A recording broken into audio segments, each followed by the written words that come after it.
Hello student, मैं हूँ रीना। आप देख रहे हो रीना एकेडमी चैनल। आप सभी का मेरे चैनल पर स्वागत है। अगर आप मेरे चैनल पर नए हैं तो इसे सब्सक्राइब करिए और बेल आइकन को भी दबाना ना भूलें ताकि मेरी अगले आने वाली वीडियो की नोटिफिकेशन सबसे पहले आपको मिले।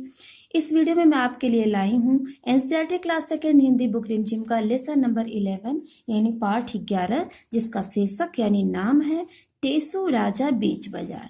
बच्चों, ये एक कविता है।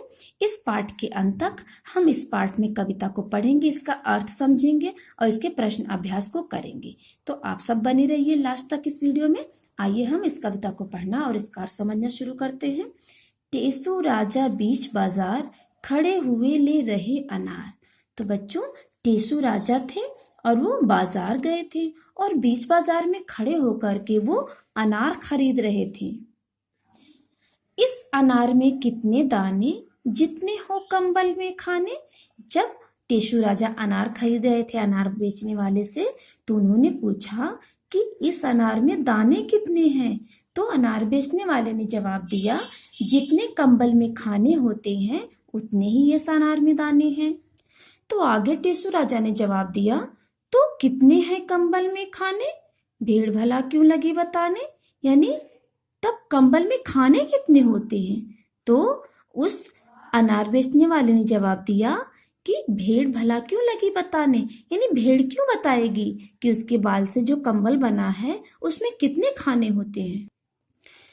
एक झुंड में भेड़ें कितनी, एक पेड़ पर पत्ती जितनी। तो आगे टेसू राजा ने पूछा, तो जो एक झुंड होती है, भेड़ों का जो ग्रुप होता है, जो झुंड होता है, उसमें भेड़ें कितनी होती हैं। तो उस अनार बेचने वाले ने जवाब दिया कि एक पेड़ पर जितनी पत्तियां होती हैं उतनी ही एक झुंड में भेड़ें होती हैं।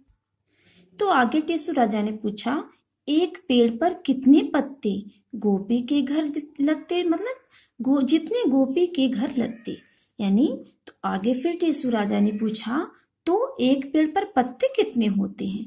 तो अनार बेचने वाले ने जवाब दिया कि जो गोपियां होती हैं उनके घर पे लत्ते, यानी जो कपड़ा होता है, लत्ता का अर्थ होता है कपड़ा।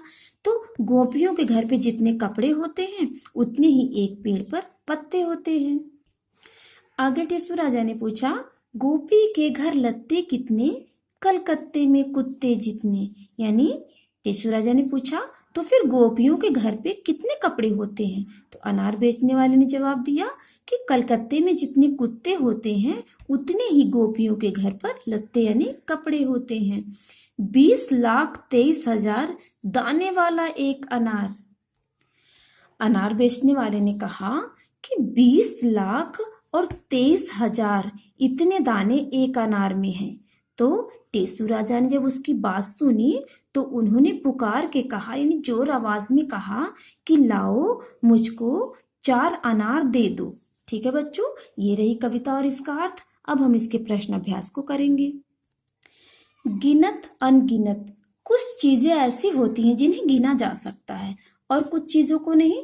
तो जिन चीजों को गिन सकती हो उनके आगे हाँ लिखो और जिन्हें नहीं गिन सकती हो उनके आगे नहीं लिखो।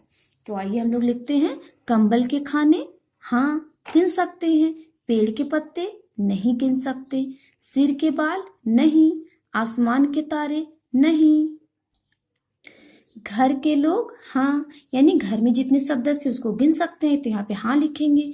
कॉपी के पन्ने हाँ, उसे भी गिन सकते हैं। चींटी के पैर हाँ, अपने कपड़े हाँ, कमीज के बटन हाँ, स्कूल के बच्चे हाँ, यानी आपके स्कूल में पढ़ने वाले जितने बच्चे हैं उसको भी गिन सकते हैं तो यहाँ पे हाँ लिखेंगे। अब आगे है, कवि बन जाओ तुम। नीचे दी गई कविता को ध्यान से पढ़ो। एक पेड़ पर कितने पत्ते, जितने गोपी के घर लत्ते। गोपी के घर लत्ते कितने, कलकत्ते में कुत्ते जितने।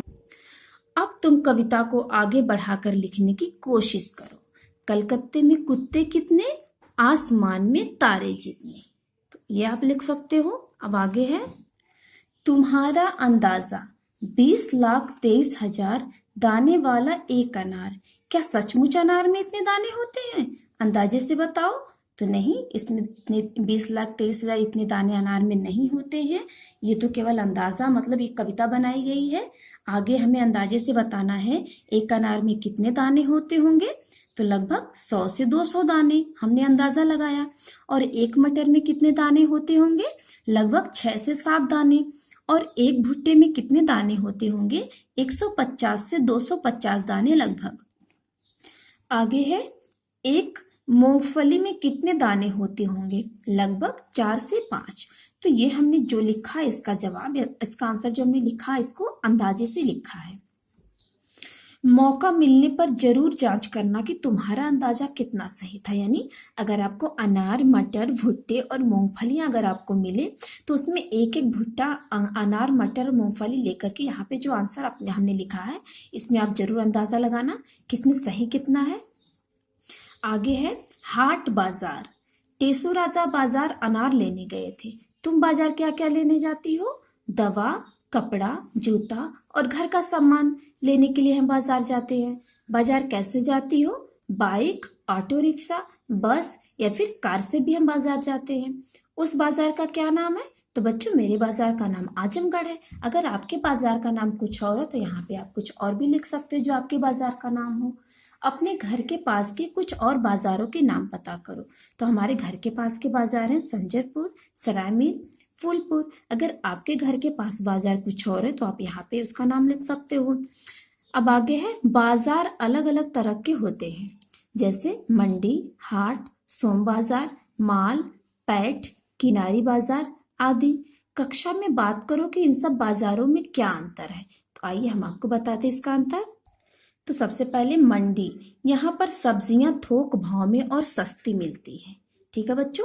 हाट, यहाँ पर हर प्रकार का सामान मिलता है और ये जो हाट होते हैं ये गांव में होते हैं। सोम बाजार, सोमवार को जो लगने वाला बाजार होता है उसे सोम बाजार कहते हैं। मॉल, किसी बड़ी या भव्य इमारत में विभिन्न प्रकार के सामानों की जहाँ बिक्री होती है उसे मॉल कहते हैं। और यहाँ विभिन्न प्रकार के खाने का सामान भी मिलता है, यानी यहाँ पे होटल भी या रेस्टोरेंट भी रहता है मॉल के अंदर। पैठ, यह सप्ताह में एक दिन लगने वाला बाजार है जिसको हम पैठ बोलते हैं। किनारी बाजार, जो किनारी बाजार है वो दिल्ली में चांदनी चौक का एक मुख्य बाजार है। यहाँ विभिन्न किस्म के कपड़े और आभूषण यानी ज्वेलरी, गहने जो होते हैं वो उचित रेट पर मिलते हैं। तो बच्चों, ये थे सभी बाजार, हाट, मॉल, मंडी, पैठ, किनारी बाजार के बारे में जानकारी। अब आगे है, तुम्हारे घर के पास में किस तरह के बाजार है। तो ये आप इसको खुद से लिखोगे कि आपके घर के पास कौन कौन से बाजार है इसमें से। फेर बदल, आगे है बच्चों, जितने हो कंबल में खाने। इस वाक्य को इस तरह भी लिख सकते हैं, कंबल में जितने खाने हो। तो इसी तरह नीचे लिखे वाक्यों को बदल कर लिखो।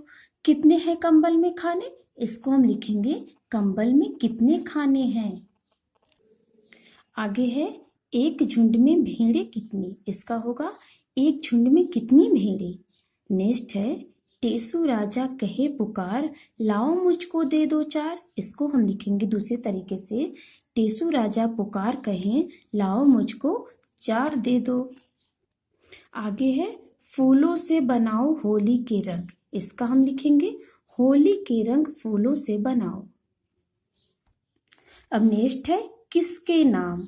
टेसू राजा बीच बाजार, खड़े हुए ले रहे अनार। तो अनार, आम, अमरूद, पपीता ये सब फलों के नाम हैं। तो बताओ ये सब किसके नाम है। कोलकाता, दिल्ली, भोपाल ये शहर के नाम है। भेड़, बकरी, हाथी जानवर के नाम है। कमीज, कुर्ता, साड़ी ये कपड़ों के नाम है, यानी ये कपड़ा है। तो मोर, कबूतर, उल्लू ये पक्षी हैं। आलू, बैगन, भिंडी ये सब्जियों के नाम है।